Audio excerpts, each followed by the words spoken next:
ओम नमो भगवते वासुदेवाय नमः। कार्तिक मात्म का 30वां अध्याय। भगवान श्री कृष्ण चंद्र जी महाराज ने कहा, हे प्रिय, नारद जी के वचन सुनकर महाराज पृथु बड़े विस्मित हुए।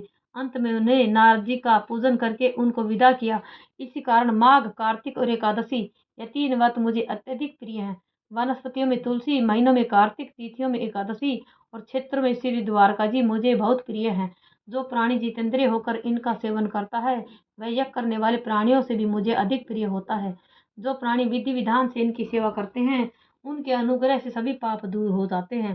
भगवान श्री कृष्णचंद्र जी महाराज के वचन सुनकर सत्यभामा ने कहा, हे नाथ, आपने यह बात बड़ी आश्चर्यजनक कही है कि दूसरे के लिए पुण्य के फल से कला की मुक्ति हो गई। यह प्रभावशाली कार्तिक मास आपको अत्यधिक प्रिय है, जिसे पतिद्रोह का पाप केवल स्नान के पुण्य से ही नष्ट हो गया। दूसरे प्राणी द्वारा किया गया पुण्य उनके देने से कैसे मिल जाता है, यह आप मुझे बतलाइए। इस पर भगवान श्री कृष्णचंद्र जी महाराज ने कहा, बिना दिया हुआ पुण्य और पाप जिस कर्म द्वारा मिलता है सो सुनो। सतयुग में देश, ग्राम तथा कुलों का दिया हुआ पुण्य पाप मिलता था, किंतु कलयुग में केवल कर्ता कोई पाप और पुण्य का फल भोगना पड़ता है। संसर्ग न करने पर भी यह व्यवस्था कही गई, और संसर्ग जैसे पाप पुण्य दूसरे को कैसे मिलते हैं उसकी व्यवस्था भी सुनो।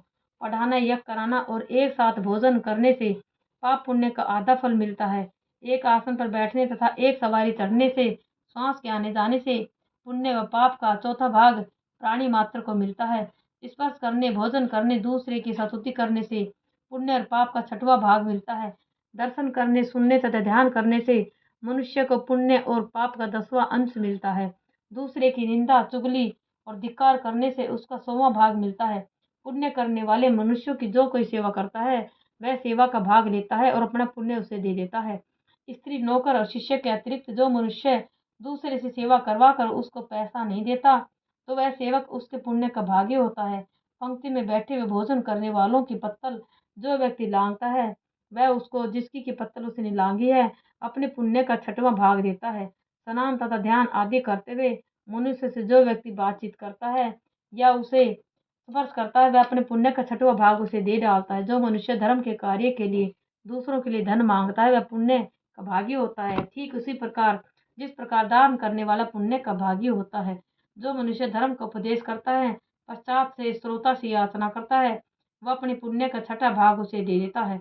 जो मनुष्य दूसरों का धन चुराकर उससे धर्म करता है वह चोरी के पाप का फल भोगता है और शीघ्र ही निर्धन हो जाता है। और जितना धन चुराता है वह पुण्य का भागी होता है।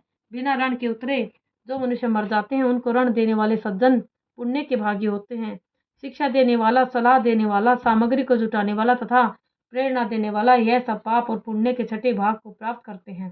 राजा प्रजा के पाप पुण्य के 6ठ अंश का भागी होता है। गुरु शिष्यों का, पति पत्नी का, पिता पुत्र का, स्त्री पति के किए हुए पुण्य का 6ठा भाग पाती हैं। पति को प्रसन्न रखने वाली आज्ञाकारिणी स्त्री पति के किए हुए पुण्य का आधा हिस्सा लेती हैं। जो पुण्य आत्मा पराये लोगों को दान करता है वह उनके पुण्य का 6ठा भाग प्राप्त करता है। जीविका देने वाला मनुष्य जीविका ग्रहण करने वाले मनुष्य के पुण्य के 6वें भाग को प्राप्त करता है। इस प्रकार दूसरों के किए हुए पुण्य अथवा पाप बिना देने के भी दूसरे को मिल सकते हैं, किंतु यह नियम जो कि मैंने बतलाए हैं कलयुग में लागू नहीं होते। कलयुग में तो एकमात्र कर्ता को ही अपने पाप पुण्य भोगने पड़ते हैं। इस संबंध में एक बड़ा पुराण इतिहास जो कि पवित्र भी है और बुद्धि का देने वाला भी है कहता हूँ, ध्यान पूर्वक सुनो। ओम नमो भगवते वासुदेव।